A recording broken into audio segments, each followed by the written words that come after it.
Hey, I thought I'd do a quick overview for Eastern Exorcist. This is the only game I bought from the Steam sale, so didn't really have a lot of things on there I really wanted to play. But I went ahead and bought this. I finished it late last night on last night's stream, so if you want to see just general gameplay, you can go ahead and check there.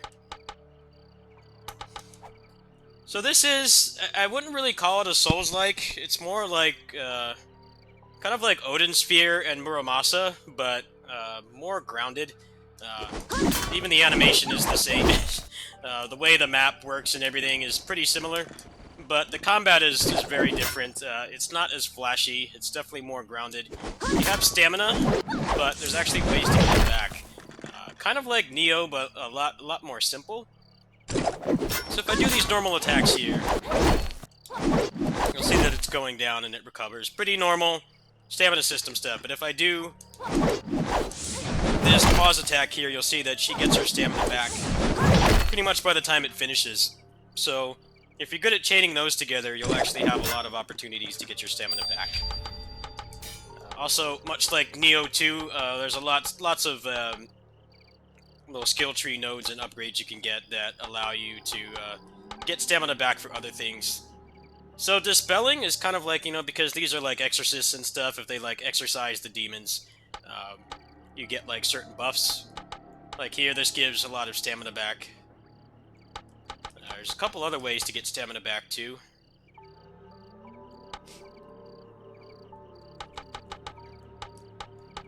There's actually quite a few game-changing things in here. As I played this, I was actually surprised that I had new gameplay-changing things coming until pretty much right until the end. So that actually felt very good. I was expecting it to be, just a bunch of 5% damage increases and stuff. Especially coming off Samurai Warriors 5, where that's a pretty major problem in that game, is there's not really... The skill tree in this is way better, which is kind of depressing because this is made by a very small team. So you've got stuff like increased charge attacks. You've got this dodge counter, which gives you more invincibility. Yeah, you can make it do damage. You can also dispel enemies too, which is nice. You've got like a kind of a burst type thing. You can burst out if hits done. Perfect dodge giving you stamina back is really good because then you can do the counter, do a lot of heavy damage to their shield, and then get a couple combos in. Okay, so the other element in this game, or customization element, is these. You get these from doing skill challenge or boss refights, basically. It's like Mega Man boss fight refights. Like you can fight them at any time, and if you fight them, you will get one of these. So I haven't really bothered with any of the ones that summon things. I pretty much just have a pure like berserker build. So what this does is you can accumulate stacks of this buff, and she will do like a finisher attack. It will do a lot of damage. And there's lots of other upgrades in here, like you can get stacks off parries and dodge counters. And then you can also pop your bonus with R1 when you have your mana bar maxed and you do a ton of damage. So you get it on your Helm Breaker. You get a lot of extra damage on it too. This was how I was destroying a lot of bosses, is I would just parry and dodge and build up my meter, and then just wait until their shield is depleted, and then just basically take off like half or more of their health. Very satisfying. And I've got this one here, which I haven't quite used yet.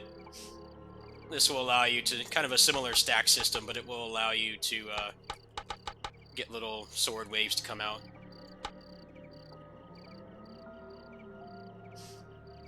So off a dodge counter, you get a bunch of them. Pretty cool. And this one is based around like dodging and having more stamina.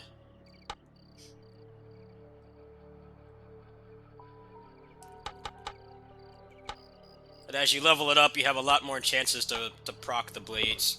This will also disperse projectiles as well.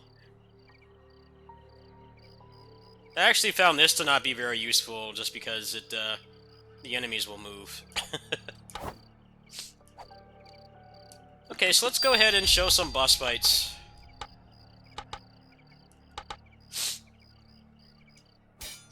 You guys can see how some of the mechanics work in action. Let's try to get a quick kill here. We'll try a few times.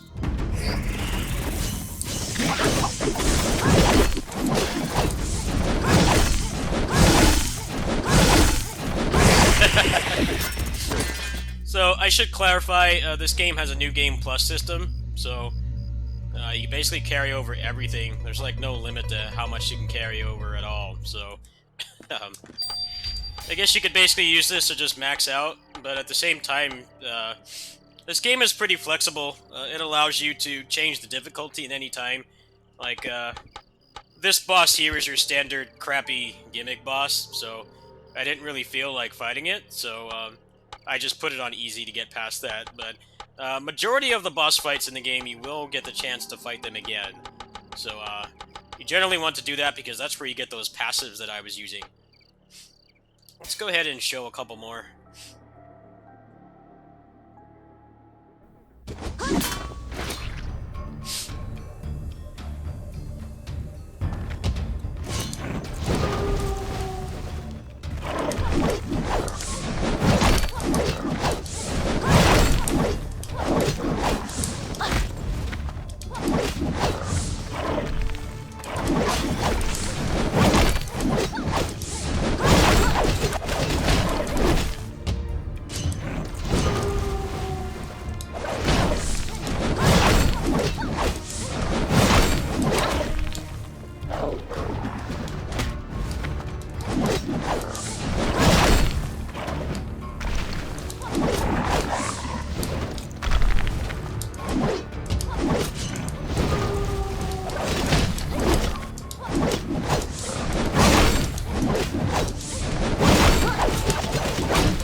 You notice this is one of those games that looks really good in screenshots, but then once you actually start playing it and you have it in motion, it looks a lot worse.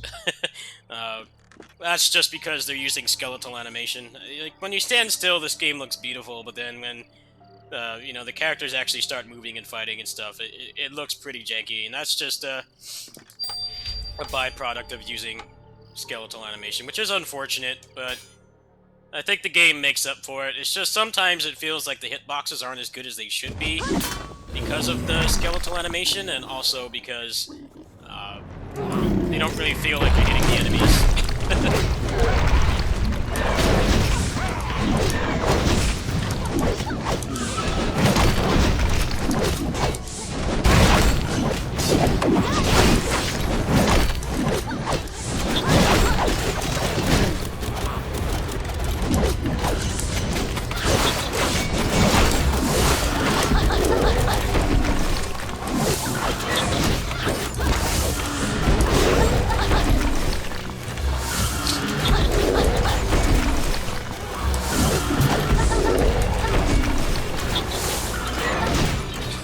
Well, there's what happens when you die.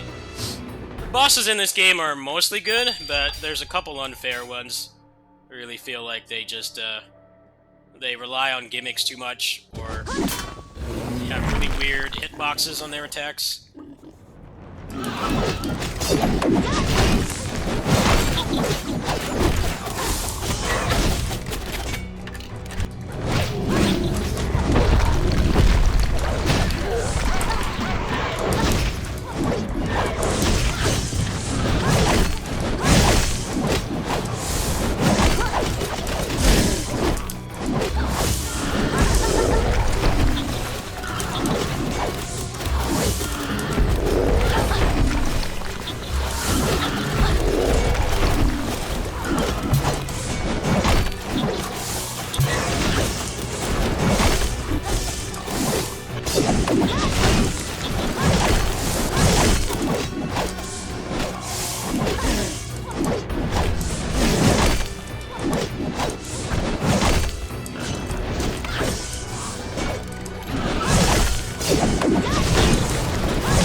Like that right there. I clearly parried that.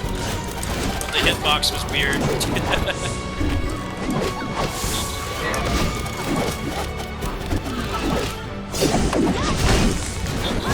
This boss is annoying in particular because of these guys that just stand by and spam. Not really an interesting fight.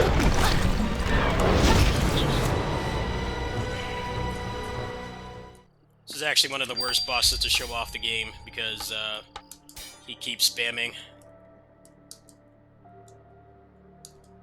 Projectile spam in this game gets really excessive past a certain point. Like, there'll be rooms just full of projectile spam.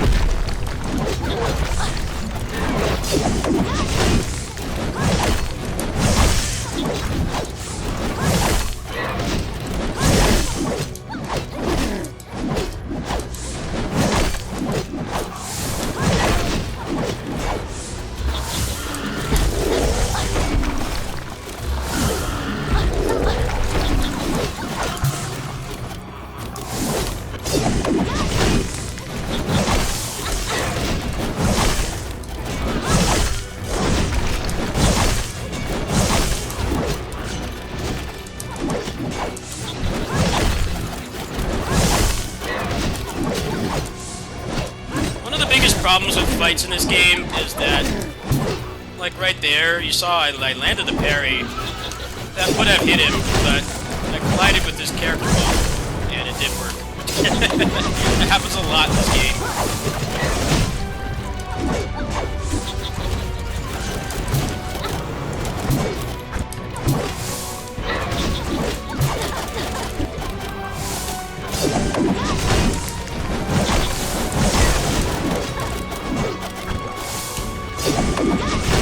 Boss fight here. Main threat is the guy is just shooting.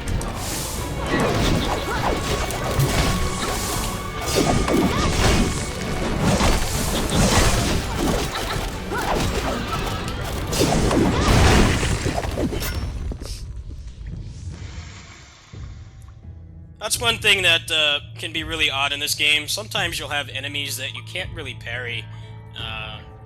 They won't let you parry that often, or the hitbox issues in this game will prevent you from being able to do it consistently. So, what I did is I've got a perfect dodge build. What this allows me to do is to, after I get a perfect dodge counter, it consistently takes off like half of their shield bar.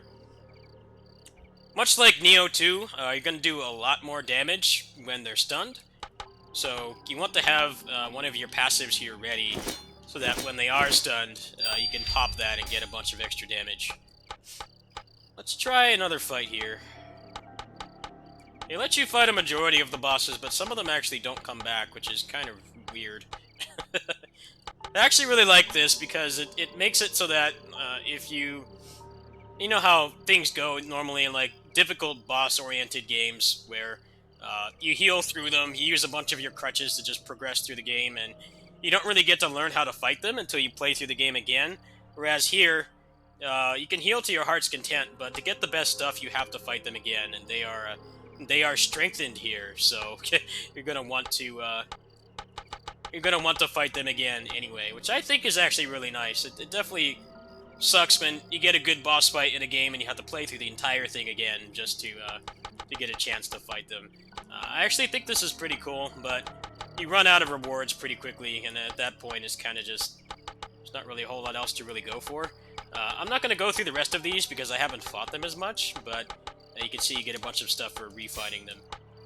So the max level cap is level 30. Doesn't seem like it raises at all, which is kind of weird. There doesn't seem to be much of an incentive to play through the game again outside of just, I don't know, maybe speed runs or achievement hunting. Other than that, there's not much at all. So you can generally see everything this game has to offer in one playthrough. Also, there is another character. I'm using this one because this one seems to have better mechanics. There's a whole other character you can use. This was the character that was available in early access. So as you can see, he's got a bunch of extra stuff. He's got the charge attack. He actually seems to have a lot less interesting stuff in his skill tree. does have some different things. Countering after a perfect dodge will dispel all projectiles, which is pretty cool. Counter motion after a perfect dodge will be immune to all damage.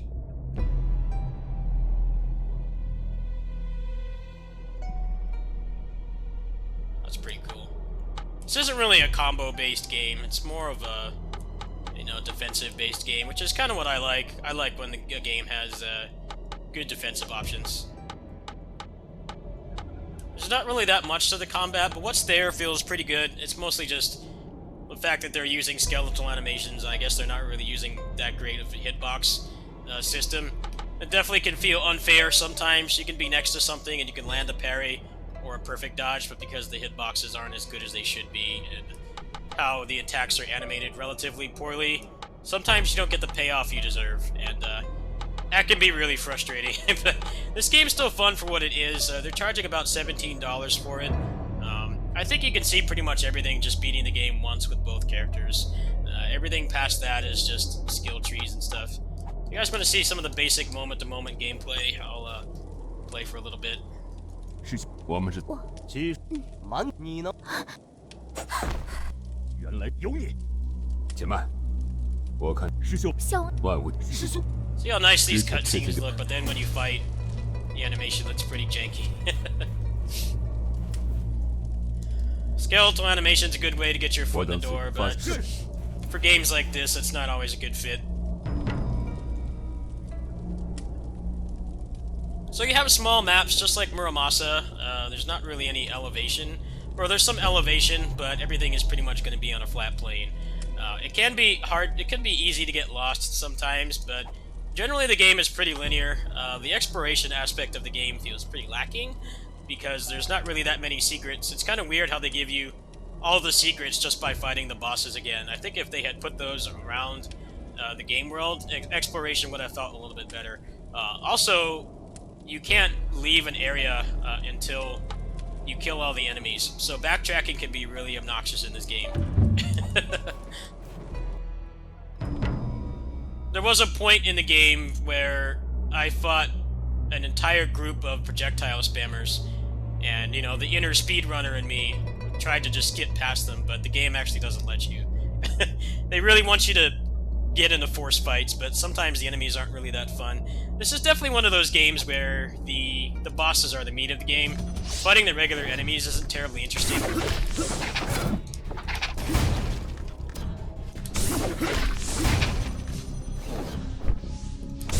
The enemies don't have anywhere near as much of them as the bosses. The bosses have lots of really cool openings. You can also create a lot of openings too because of how flexible the just dodge and the parry mechanics are. You see, his animations look a lot worse than the other character.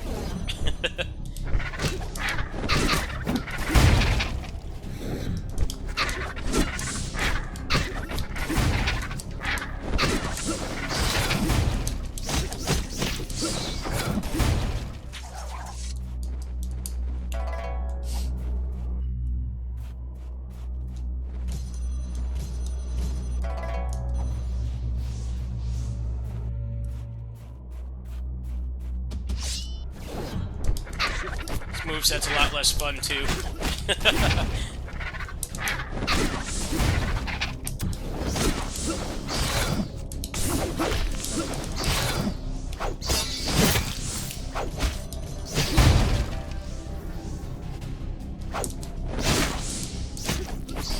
Alright, well, I'm gonna go ahead and stop there. There's not really that much exploration. It does feel like they tack that on kind of like last minute, because it definitely fails to have a lot of the cool exploration stuff that like Odin Sphere or the Odin Sphere remake had, where you had like whole new moves you could find and stuff. There's nothing of the sort here, so you just kind of run around and you complete the objectives, and there's like minor little things you can get to upgrade on the skill tree, but that's about it. Overall, the game's pretty fun. I don't really think it has a lot to offer on New Game Plus. Unless you're interested in speedrunning, you're pretty much going to be able to experience everything on the first playthrough if you play pretty well and you explore pretty thoroughly. You find all the little secrets and stuff, which are basically just little items to use things on the skill tree. If you do all that, you'll be able to experience everything on the first playthrough, and this character feels a lot less interesting to play, and he's much more poorly animated too. So I'd recommend just playing as the female character. She has more interesting mechanics and better animations. And then you could probably just say you're done with this game. I thought it was actually pretty good. The quality of boss fights was better than a lot of other games I played. There definitely were some poor boss fights, but overall, I thought it was pretty enjoyable. I definitely think it's lacking in replay value, but I mean the game's like under $20, so I beat the first playthrough in about 4 hours. That was with a number of deaths on some of the harder bosses, and trying to find out how to kill them quickly. So if you play better, you can probably finish it a little bit faster than that. But if you have some roadblocks on bosses, it might take about 5 to 6 hours. Overall, I recommend it if they have it on sale. It's good for like a weekend or so, but it's not going to keep you as occupied as much as like other indie action games will. Thanks for watching.